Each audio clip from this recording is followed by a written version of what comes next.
Professor Anthony Orlando of the FRL department. He holds the titles of Donor Scholar of Analytics in the Singelyn Center of the college, Visiting Scholar at the Federal Reserve Bank of Atlanta, Faculty Affiliate of the Bedrosian Center on Governance and the Public Enterprise at the University of Southern California, and Faculty Affiliate of the USC Political Institutions and Political Economy Collaborative.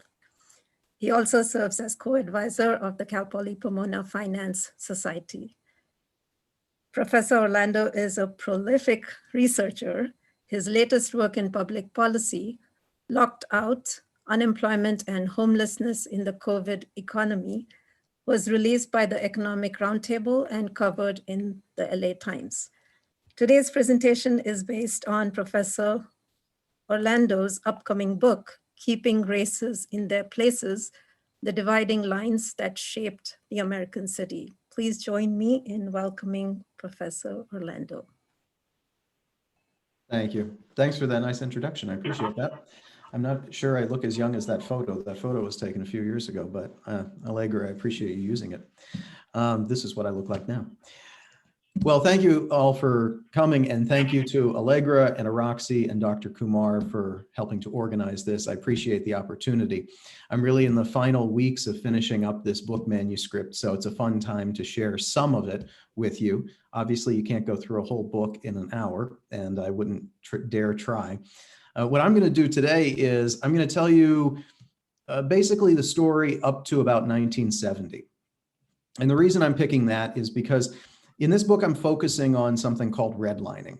And those of you who have taken my class, you know what redlining is, and a lot of you may know about it because it's been in the news a lot lately, but most Americans don't know what redlining was. And it was a policy that was in place throughout American cities for several decades, and it continues to impact our cities to this day.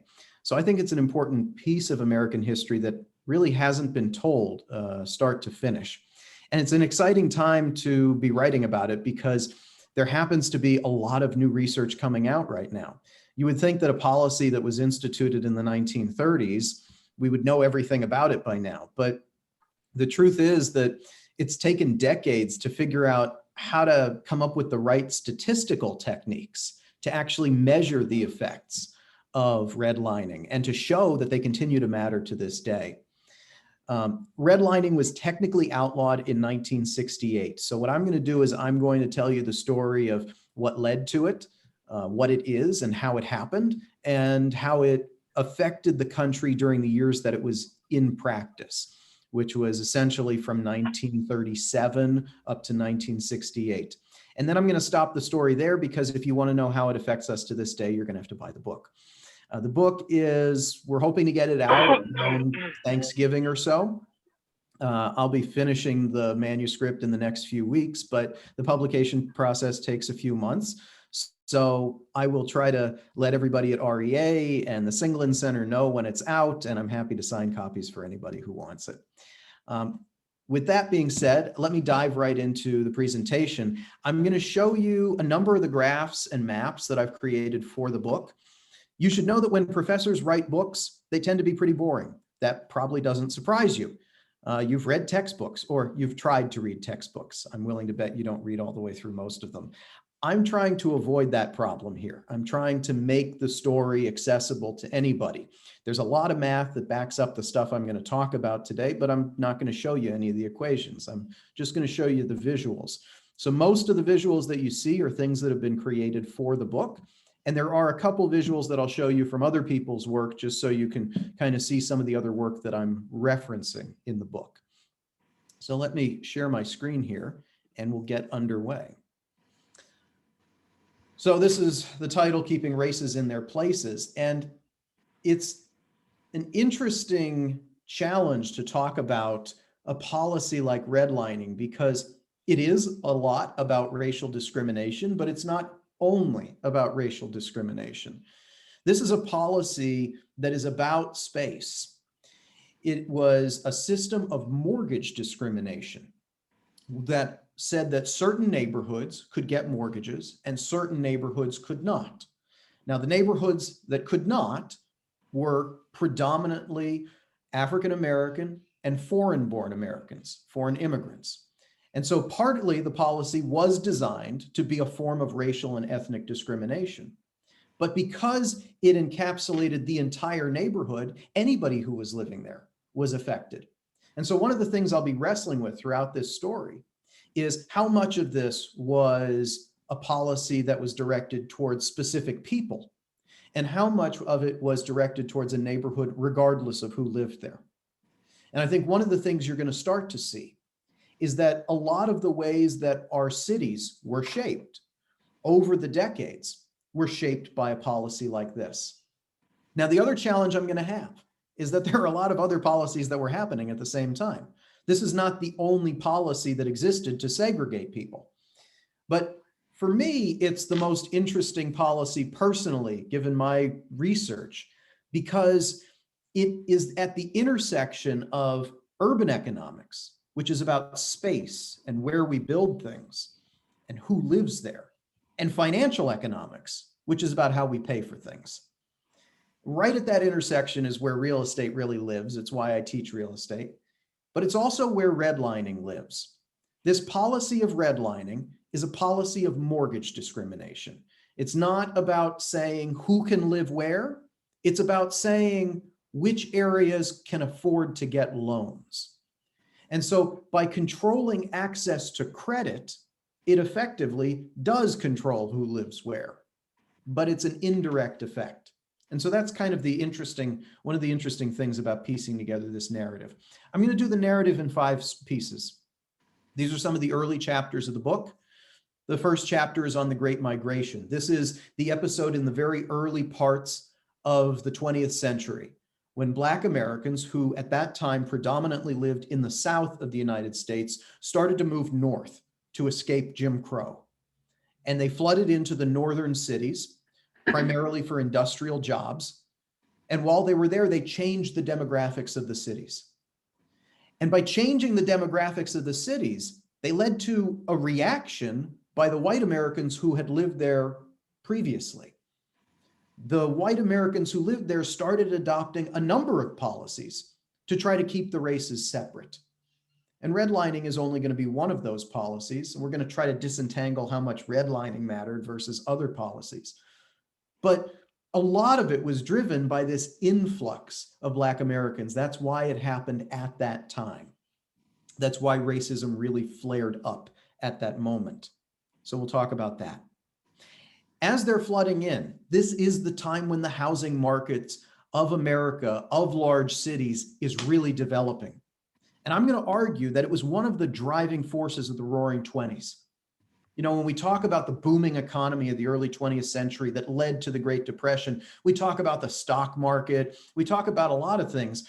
We don't talk enough about the housing market. I'm going to argue that it was central to it, and that it's central to understanding redlining, because you have to understand how the mortgage market boomed, what types of mortgages were being issued at that time, and then how they all came crashing down in the Great Depression, because that is what caused all of this in the first place.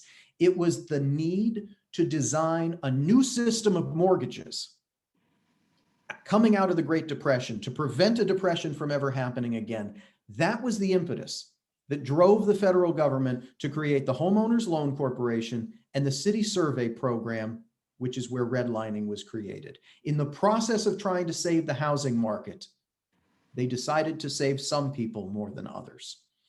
And so the final piece of the puzzle that I'll talk about a little bit if we have time at the end is what the effect of that was. Not the effects to this day, that's the end of the book, but rather the effects while the policy was actually in place throughout the middle of the 20th century. So let's get started. The Great Migration. The Great Migration, the story really goes all the way back to the Civil War. When the Civil War ended and slavery was outlawed, it didn't mean that discrimination was outlawed in the South. Immediately after the Civil War, there was a period called Reconstruction that most of you probably learned about in your American history classes. Reconstruction was a brief period of time where the federal government instituted military rule in the South in order to try to protect the rights of Black Americans. because there was a lot of evidence right after the Civil War that the Southern states weren't going to protect those civil rights, even though they had just fought a war over it. What a lot of people don't realize is that Reconstruction was very quickly replaced by another period of history called Redemption. And Redemption is kind of where the trigger for everything starts. Redemption is the period from the mid-1870s all the way up to the early 1900s, where the South, little by little, starts clawing back the caste system that existed before the Civil War. They couldn't reinstitute slavery, that had been outlawed, but they did want to reinforce this hierarchy where the white Americans in the South, who previously had the power, both politically and economic, wanted to get it back. Because during Reconstruction, during that very brief time period, it was actually a very impressive time for an increase in democracy for Black Americans. Thousands of Black Americans in the South were elected to public office during that brief window.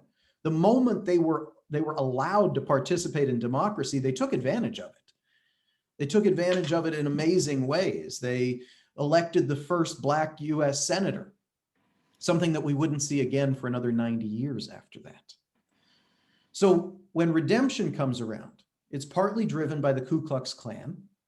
It's partly driven by white violence trying to force Black Americans back into their place in the caste system that existed during slavery. And it's partly trying to come up with a new caste system. How do you maintain your power and your prominence in the hierarchy if you can't enforce slavery anymore? And the way that they did it, roughly speaking, was by creating a system where Black Americans were always assigned to the lowest wage jobs, and they were specifically indebted to the people they were working for so that they could never leave. They relied on the people they were working for to allocate to them how much they would get in order to pay for their clothes and in order to pay for their food and so on. Very, very similar to a system of slavery. Technically, could they leave? Sure, technically. But leaving the person who you were working for back then, if you were a Black Southerner, was likely to wind up landing you in a very dangerous position. Because one of the things that the KKK was trying to enforce at the time was this caste system. Anyone who reacted against the caste system could be killed or certainly assaulted in a variety of ways. So this started to create what the sociologist Edna Bonasich called the split labor market. Because what you start to have happen is, in the late 19th century, there's economic distress spreading through the South. And one of the causes of that, for example, was a little beetle, actually, called the boll weevil. The boll weevil loved to eat cotton. And so the boll weevil came through the South and ravaged the cotton crop. And so now you've got this economy that's built on the backs of Black labor. And it's foundering. It's starting to have difficulty because the cotton crop is getting eaten away. And you can actually trace it through the South. You can see where the boll weevil goes. And as the boll weevil travels, as this little pest travels through the South, it takes 30 years. It's a very slow mover. Every growing season, it travels another 20 or 30 miles at a time. And as it does, it eats the cotton crop. And as it does, you can start to see that those farms die. And as those farms die, the workers leave. And now they're looking for jobs elsewhere. And so now you've got a system of high unemployment. So you're taking this caste system that you've created, and you're throwing it into a problem of unemployment. And that means that there aren't enough jobs to employ all the farm workers. Now, what Bonasich argued back in the 1970s for market theory was that when there aren't enough jobs to go around, the low-wage workers turn on each other. And they come up with a way to stratify society, to split, so that they decide that there is a group that is deserving of having the few jobs that are out there and a group that's not. It's a way of figuring out who is going to be unemployed and who is not. And the way that it's enforced is through violence. So what you see at this time period in American history is that violence against Black Americans is growing. The threat of staying in the South is growing significantly. If you are a Black American in the South at this time, you're starting to think about leaving, because the low-wage white workers are starting to adopt more and more lynchings. Now, lynching has unfortunately been a part of our racial history forever, but lynching started to grow in the late 19th and early 20th century because those low-wage white workers are feeling threatened. And so they're taking it out on the Black workers. They're saying, don't take our jobs. If you take our jobs, here's how we're going to treat you. And so they come up with all sorts of bogus reasons to do terrible, terrible things. Now, one of the things that I kind of weave into this part of the book is to bring in a little bit of evidence from other kinds of migrations. You know, we have a lot of evidence from around the world, from different countries where people have fallen on hard times. And we can see where people choose to move and where they don't. We're seeing it right now in the United States with, refugee challenges and migrants coming across the southern border. It's important to understand what's driving a lot of this stuff. Most of the evidence, we've studied most of these migrations, most of the evidence suggests that people don't move for economics much. They really don't. If you think about all the Americans right now who are living in areas that are not paying high wages, people like to stay where they are. So most people who live in low-income countries don't leave. Most people who live in low-income regions don't leave. And when economists do experiments where they try to get those people to leave, they try to give them money, they try to give them information, they try to help them move to an urban area where they'll earn higher wages and be able to give a better life for their families, very few people take them up on it. They don't want to give up the life that they've grown up in, the connections and the social networks and so on. So what does cause large migrations like the Great Migration? Usually it's fear for one's life. The large migrations that we tend to see tend to be driven by people who are at their breaking point. And that is true of the Great Migration. There's long been an argument among economists about how much the Great Migration was driven by economics because Black Southerners realized they could earn a higher wage in the North, and how much of it was driven by just how bad the South was, how the Jim Crow era stripped away all of their civil liberties and even put their lives at danger. It's a little bit of both, but it's hard to imagine based on the evidence that this would have happened without that threat of violence. Now, the one thing I do have to emphasize is that for a while, they didn't feel like they could leave, because even if they did go to the North, what would they do? I think when people say, if you don't like it here, just leave, they don't realize how hard it is for someone to immigrate. You have to know that there are jobs in the place that you're going to. You have to know that they'll accept you and they'll be willing to hire you. You have to know that you're going to have the resources you need to thrive there. You don't know where you're going to live, who you're going to meet. It's a vast, deep, dark ocean out there. And it feels very, very dangerous if you've never left home. So I think what the Black migrants in the Great Migration did was incredibly heroic. And they did it mostly at the times when they knew the jobs would be available. And so one of the graphs that I've created for the book shows how Black migration is completely inversely correlated with foreign immigration. Because the Black migrants realized that when they got to the northern cities, they would be at the very bottom of the caste system. They would be at the very bottom of the hierarchy. They would be given the lowest wage, lowest skilled jobs. And that meant they would have to compete with the other workers who were there, who were currently doing the lowest wage, lowest skilled jobs, and that was foreign immigrants. In the early 20th century, there was a lot of foreign immigration, particularly from Southern and Eastern Europe. And let's not act like Black migrants were the only ones who were discriminated against. There was a ton of discrimination against foreign immigrants, particularly from Southern and Eastern Europe. And one of the ways that that affected our story is that eventually the United States enacted anti-immigration acts that kept those European immigrants away, and that opened up new jobs for Black Americans who were moving to these cities.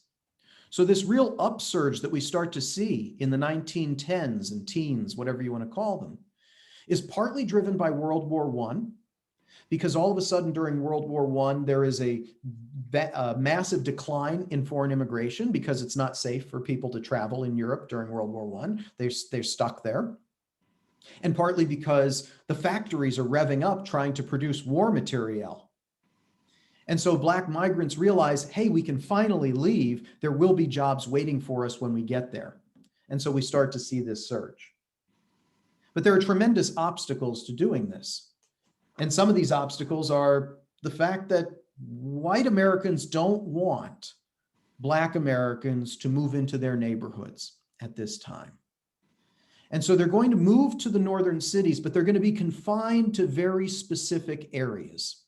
And I'm going to give you 3 maps just kind of as case studies to show you a few of these cities where they're flooding into.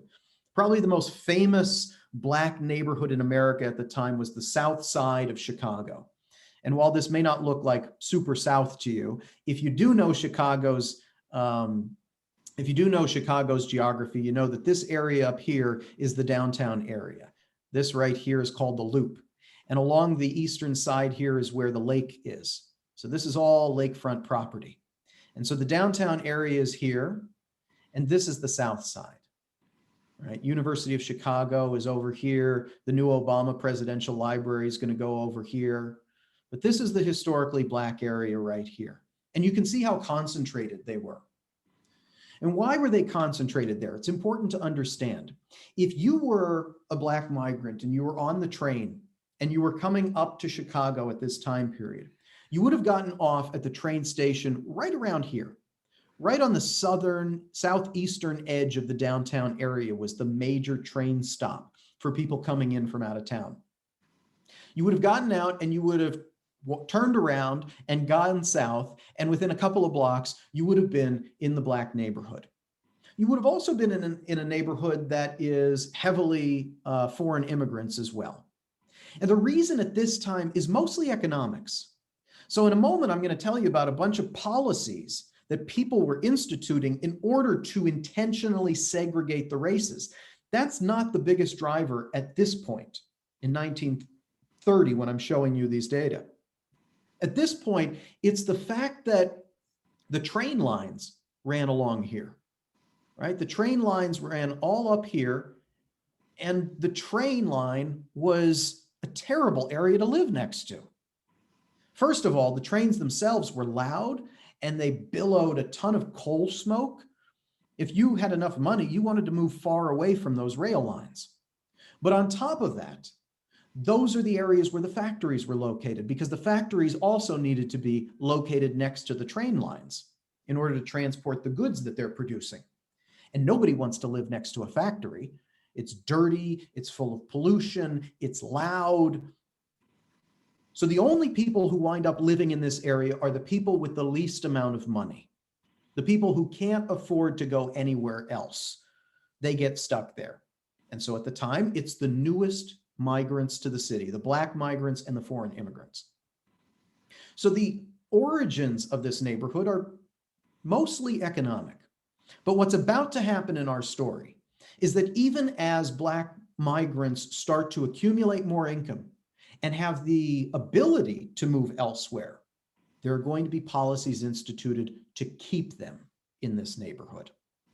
The same thing we can see in Pittsburgh. I don't know if any of you know these neighborhoods, but I thought I'd show you the maps just in case. Pittsburgh actually has 2 rivers winding through it. This right here is one of the rivers, and this is another one coming up through here. And so right at the crux of these 2 rivers is where the historical Black neighborhood has been. And again, right by the train station, right by the factories. No surprises there. And in Boston, it's the exact same thing. We've got the harbor coming up around here, right? Boston Harbor. And the train station is right here on the south end of the downtown area, close enough to the wharf that if you are bringing goods in by water, you can then put it on the train and take it away. So this is a hustle bustle area full of factories and distribution centers and rail lines, and you don't want to live there unless you absolutely have to. And again, that's exactly where the Black migrants wind up. So up till now, the segregation that we see in the cities is driven by economics, but that's going to change. This is a huge influx, and I just want to give you a sense of the magnitude.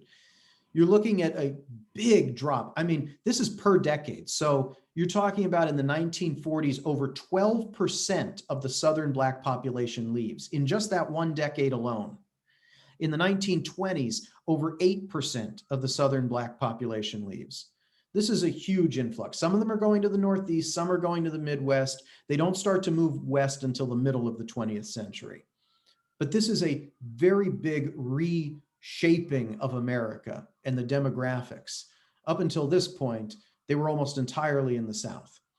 By comparison, the white immigration that's happening throughout the country is not nearly as large in percentage terms.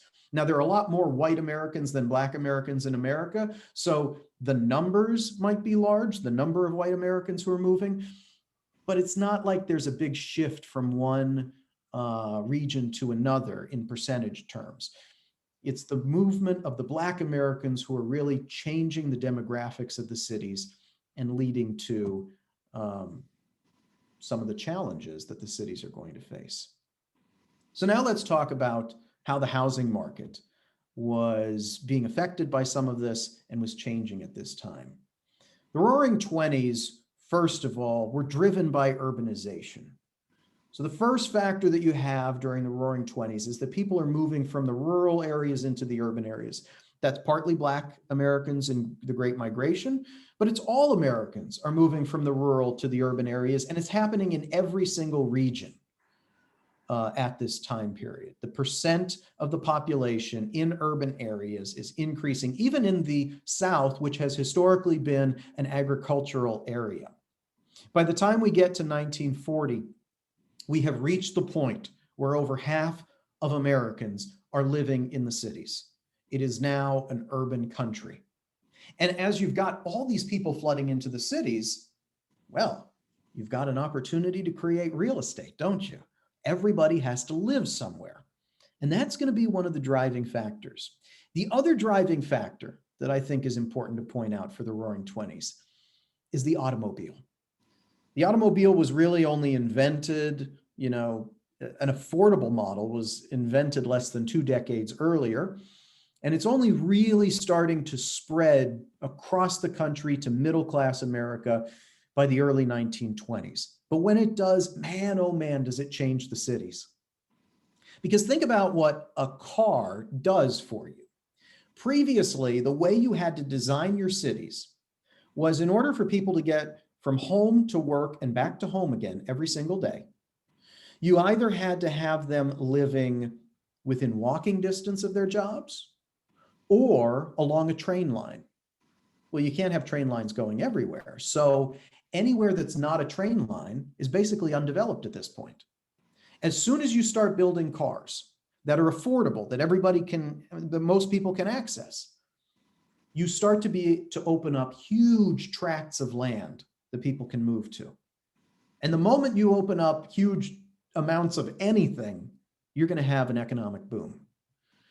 And the 1920s was a tremendous land boom and housing boom to an extent that I think most people don't realize even to this day. This gives a great opportunity for the financial sector to develop the mortgage market. How are all these people going to afford to buy all these new homes on this new land? They're going to do it with mortgages. And so we see a huge boom in mortgages starting in 1920. Whether you measure it by the total amount of money flowing into mortgages every year, or you measure it in the percent annual growth rate of mortgages. Notice that it tops out here around 1925, 1926, and then starts to decline. in the later 1920s. That's going to be important for our story in a little bit. Now, in order to understand what's about to happen in our story, I want to explain just a very brief bit about how mortgages worked back then. Nowadays, if you get a mortgage, it's long-term fixed rate mortgage. That means it's for 30 years and every month you pay the exact same payment. That means that it's stable and it's affordable for most Americans. But banks don't like that. They don't want to give you their money for 30 years and then they can't do anything about it. They hope that you pay them back. They don't like the idea that you just pay the exact same payment for the next 30 years. I mean, if the economic circumstances change, they'd like to be able to raise the price of their products like anybody else. So back then, the banks and the other lenders issued short-term mortgages, 3, 4, 5, 6, 7 years long at the most. Now, you can't pay off a house in 5 years. So at the end of 5 years, you still have a big amount of the loan that is unpaid, and you have to get a new loan to pay off that one. And you have to roll over the debt from one loan to another every 5 years until the home is finally paid off. So this boom in mortgages is a boom in short-term mortgages. And that's very important to our story. We'll come back to that in a minute. At the time, banks were only part of the story. There were also building and loan associations and life insurance companies. I'm going to steer clear of that part of the story for the sake of time, but if you want to read about that in the book, it is very interesting to see how differently these organizations operated, and some of them fared better and worse than others. This is one of my favorite graphs in the book, and it actually takes a minute to really understand what's going on. I'm going to try to explain it briefly. One of my favorite economists in real estate is a woman named Susan Wachter, who's a professor over at Wharton, who's been studying this stuff for decades. And she and her colleague, Andrei Pavlov, recently have published a bunch of papers where they point out that you can identify credit bubbles where Wall Street is giving away too much money using a very simple metric. The metric is the difference between a mortgage rate and a risk-free treasury rate. And what that is a risk spread. That is a measure of how risky the mortgage market thinks mortgages are. So as the market becomes riskier and riskier, which is usually what happens if the market grows rapidly, we should expect to see that this measure goes up. If we see that prices are growing rapidly and this rate spread is going down at the same time, that's a little concerning because it means that the mortgage lenders are so desperate to get business that they are throwing mortgages at people, cheaper and cheaper mortgages that people may or may not want. And what I found when I went back and dug up the historical numbers, I calculated this rate spread. And I've never seen anybody calculate this before, so I was really excited to see it. And you can actually see two distinct phases to the Roaring Twenties. In the first stage, the rate spread is increasing, which makes sense. It means mortgage demand exceeds mortgage supply. It means people want mortgages to buy all that land. They want them so badly that they're willing to pay higher and higher interest rates. That all makes sense. But then, even as the bubble continues, even as land prices continue to soar, the rate spread starts to decline. And what's happening here is that all of a sudden mortgage supply exceeds demand, which means now the lenders are so eager to give loans to just make money on the mortgage market that they're willing to lower the rates even while the market is going crazy. That's a sign of a credit bubble. The money is too cheap. They're just throwing money at the housing market. And one of the ways they did that is they created an early form of securitization. You know those mortgage-backed securities that became so famous 10, 15 years ago, led to the Great Recession? Well, they actually had a form of that back then. They were called real estate bonds. They're very similar to mortgage-backed securities. And it was Wall Street's way of trying to drum up even more capital to throw at the mortgage market. And real estate bonds started out from being worth basically nothing, a very tiny market, to being worth hundreds of millions of dollars in only a few years. What's really scary about this is that at the exact same time that real estate bonds are soaring, so are the delinquency rates, which means at the same time that money is flooding into this mortgage market, people are defaulting on those mortgages. They're losing more and more money. Why would you throw more and more money into a market that's ramping up its losses? That's dangerous. That is evidence of a bubble. And it is likely that it would crash. And you can start to see that it starts to crash in the late 1920s. The interesting thing about the housing market is that it started to crash long before the stock market. And you can actually predict much of the Great Depression using only housing data. And that's one of the things that I show in the book. And so the housing market was at the core of the Great Depression. People seem to have forgotten that. It's not that surprising if you think about it. The housing market is so essential to people's lives. A house and a mortgage tend to be the largest part of a person's finances. And so if that market crashes, yeah, everybody is screwed, right? But that means that in the Great Depression, it's going to be very important for policymakers to figure out a way to redesign the market, to save the housing market, and then to prevent it from ever happening again. That's one of the important stories of the Great Depression that I think is key to this whole story. You can see, by the way, that housing prices were very different in the rich neighborhoods than they were in the poorer neighborhoods. And that's an important part of what's going on in terms of segregation at the time. But we'll come back to that. So let's talk about what happened in the Great Depression. And I'll try to go through this pretty quickly because I want to get to the Homeowners Loan Corporation. I always run out of time in my presentations, but I don't want to lose time for that because the Homeowners Loan Corporation is what triggered the whole redlining craze. So the housing crisis.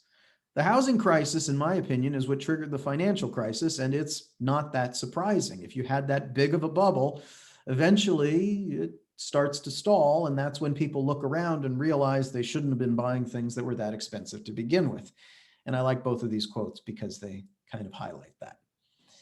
You can see the crisis right here. You can see that both housing starts, which is how many new buildings are being started to be built, and residential construction spending fall off a cliff in the late 1920s. By the time you get to 1930, which is really where the Great Depression begins, you kind of start to wonder, how could there not have been a huge recession based on how badly the housing market was starting to tank in the 2 years before that?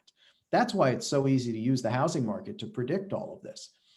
And by the way, if you try to use other things to predict the Great Depression, things that people have attributed it to, like the stock market or the Federal Reserve, those variables don't work very well at all. The housing market is the best predictor of the Great Depression.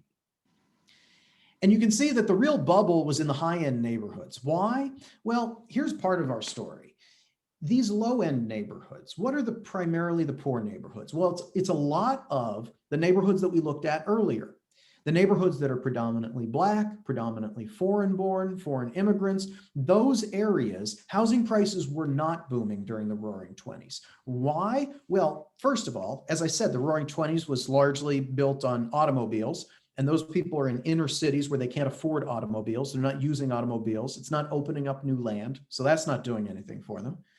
But the other reason is that especially Black Americans were starting to find that even if they made enough money to leave what's starting to be called the ghetto, even if they make enough money to leave the ghetto, they're not really allowed to go into other neighborhoods.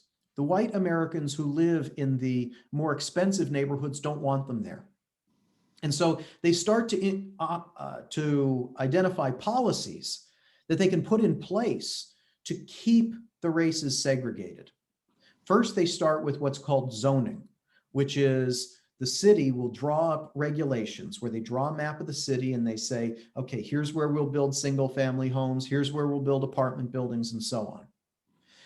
Part of the reason you do that is so that in those nice, wealthy, white areas, You only build enough single family homes to house all the white people. So even if black people want to come in, there isn't much housing for them to have. Then the second thing they do is they actually institute violence. When black Americans would make enough money that they could buy a house in a white neighborhood, the white neighbors around there would often set off a bomb on their front porch or something along those lines. Lots of stories of that happening.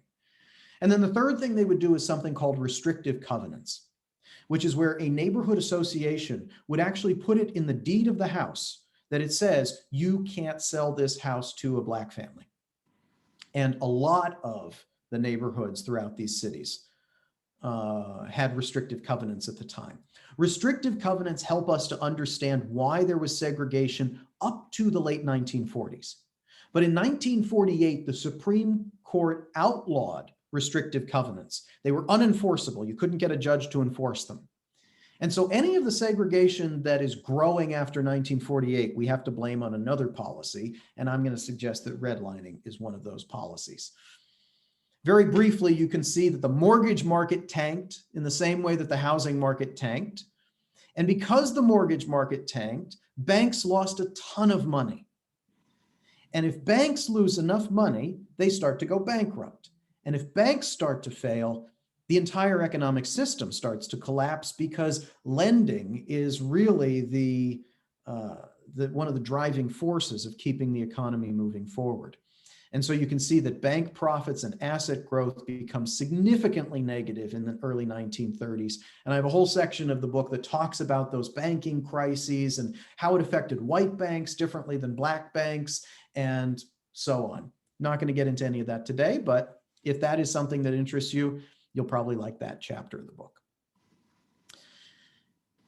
Now, how do they deal with this problem? So in 1933, in March of 1933, President Franklin Roosevelt enters the Oval Office. He takes over for Herbert Hoover. And you all know from your American history classes, he institutes the New Deal. In the first 100 days that he's in office, he passes more revolutionary legislation to change the American economy than any president had ever passed before. One of the things that he passes is called the Homeowners Loan Act. And this is actually the original article from the New York Times where he announces it. And it's pretty interesting to read the article, because he basically came up with the entire structure of this thing exactly the way it wound up working. It didn't evolve that much in Congress. The idea was the following. The federal government will create an agency. The agency is going to be called the Homeowners Loan Corporation, or we might call it HOLC, if you like acronyms. This corporation will go to the banks and it will say, you've got a lot of mortgages that are in foreclosure, right? Here's what we're going to do. We'll take those away from you. We'll take all the loans that the borrowers are not paying, and in exchange, we'll give you a bond. And the bond is the government's promise that we will pay you, and you don't have to rely on these homeowners anymore. So now you've got a pretty reasonably certain stream of payments, and you can get rid of that non-performing loan. Then we're going to look at who are the borrowers of these loans, and we're going to go to them and we're going to say, all right, you're a homeowner. Your house is in foreclosure. You're about to lose your home. Good news, we now own the loan. The bank doesn't anymore. So you're not going to lose your home to the bank, but you got to negotiate with us now. What we want to do is we want to refinance the loan. We're going to take those short-term loans that you had trouble getting a new loan to pay off. Remember that complicated structure? We're going to wipe all of that clean. In its place, we want to issue you a long-term affordable mortgage, something that's stretched out for 20 or 25 years with fixed payments every month. And by the end of it, it'll be fully paid off. How does that sound to you? And the homeowners mostly say, yeah, that's amazing. I get to stay in my home. Fantastic. I have an entire chapter that talks about the Homeowners Loan Corporation and how it worked and how well it worked, really.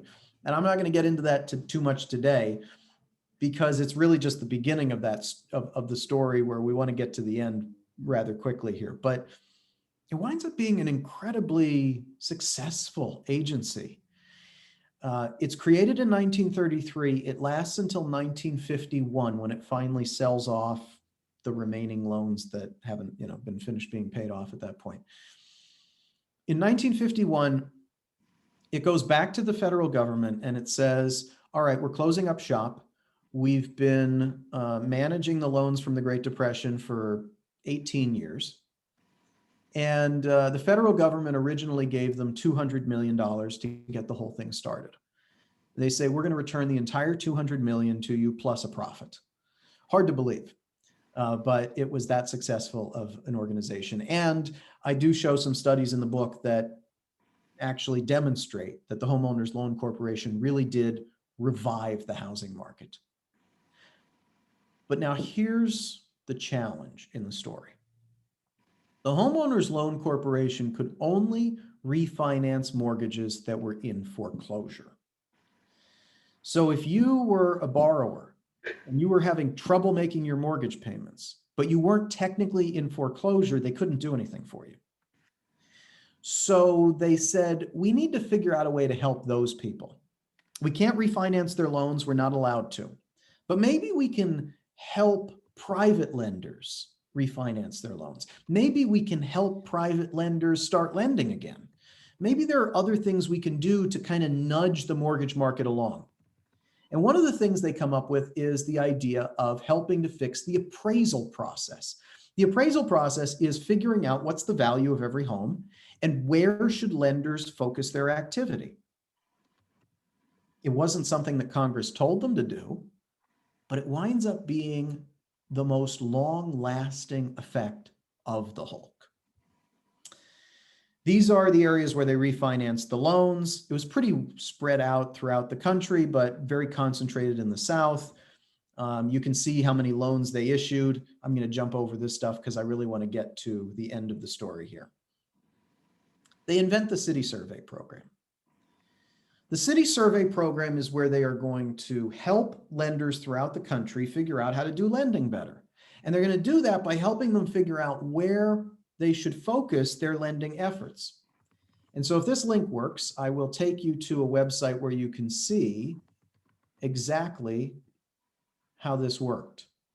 So this is a wonderful website called Mapping Inequality. A bunch of researchers have found the maps that the city survey program drew up of all these cities across the United States. And in each city, they carved up the neighborhoods and they decided some of these neighborhoods you should lend to, best or still desirable, and some of them are bad neighborhoods. Don't lend there because it's too dangerous. The people won't pay you back. And so they use a coding system of A, B, C, or D, and a color coding system of green, blue, yellow, and red. And the red neighborhoods are the really bad ones. These are the neighborhoods where the government is saying to the lenders, you probably shouldn't issue any loans there. Now, let's zoom into Chicago. Since we looked at it earlier, you can see the actual maps, the way they existed back then. And I'll zoom in a little closer so you can see. All right, this is the downtown area. This is the south side that was lit up on the map I showed you earlier. Now, why did the south side get all these red labels? Well, you can click on any one of them. It's a great website. You can click on any one of them and it'll explain it to you. Let's click right here and see what it says.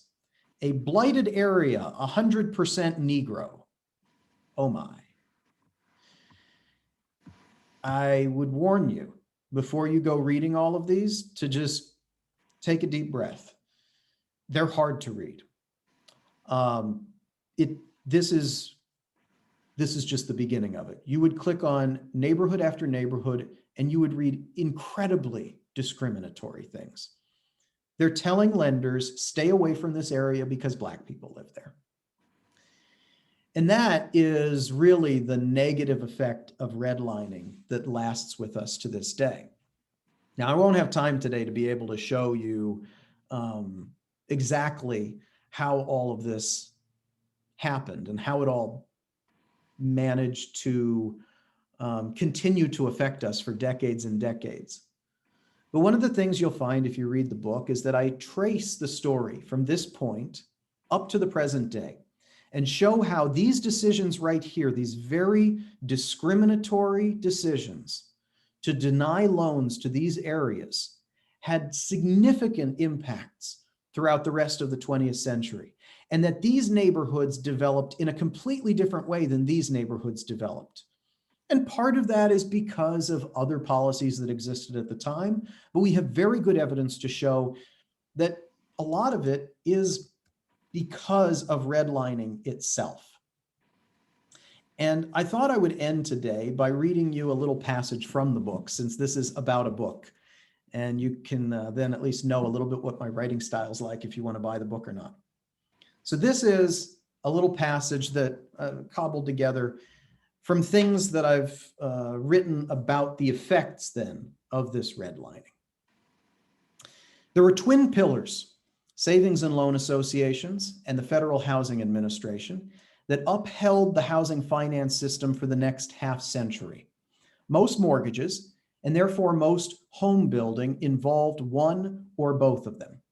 Had they chosen to issue loans to creditworthy borrowers, regardless of race or neighborhood, they could have broken down many of the lines that divided the American city. They could have unbound the ties that were strangling the ghetto and freed the residents to buy and build and move and climb the socioeconomic ladder. Maybe, just maybe, they could have fueled economic growth across space and color and brought America together rather than tearing it apart. Sadly, we will never know what was possible because they took one look at the Holt maps and saw the future. Never mind that the maps were backward looking, that they reflected a past that the residents were trying so hard to overcome. To these agencies, the past was the future. The residents could not change the fate of their neighborhoods. Their destinies were preordained. And in case there was any doubt, the lenders would do the preordaining. This policy might have made economic sense if it saved lenders from significant losses. After all, they had a business to run. They couldn't lend to people and places where they wouldn't get paid back. But there wasn't much evidence on their side, and they knew it. In the Holt years, they had reported lower default rates in Black neighborhoods, not higher. And when the economists Tom Nicholas and Anna Sherbina reconstructed housing price data from New York City, they found that the low-end neighborhoods experienced the exact same price growth from 1920 to 1939 as the high-end neighborhoods. They weren't doomed to decline any more than the rich communities were. And if anything, they had proven themselves more deserving of mortgages because they didn't join the crazy bubble and they didn't default as much when it came crashing down. But none of that mattered because contrary to what they claimed, the appraisal maps weren't simply about home values and lending risks. They were a judgment of the residents themselves. The maps predicted that Black Americans, and to a lesser extent, foreign-born Americans, would never improve their lot in life. They would never acquire more education and more income and more economic stability, no matter how they were treated by lenders. And that was false. Last paragraph. It didn't take long for Black communities to discover the source of the ruse.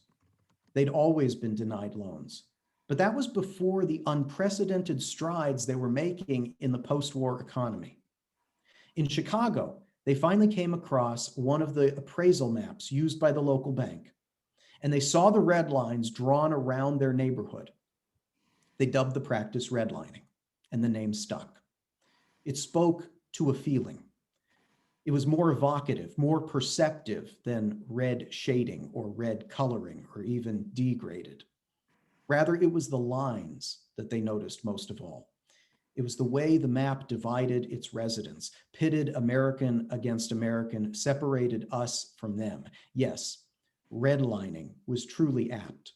It drew the focus away from the places where people lived and centered it on the space, the distance between them.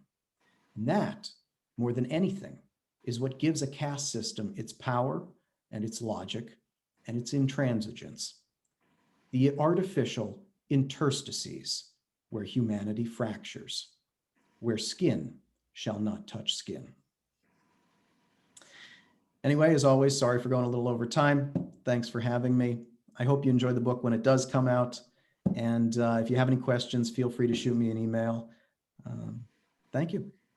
Wow, this was fascinating and deeply disturbing, but fascinating at the same time. So thank you. Thank you. Amazing insights. Thank you. Thank you, Professor Orlando and the Singelyn Center for this amazing event. Hopefully we'll hear about the publishing soon. I'm very excited about the book being published. Thank you. I'll send you information when I have it, and you Of can send it out to everybody else. Of course.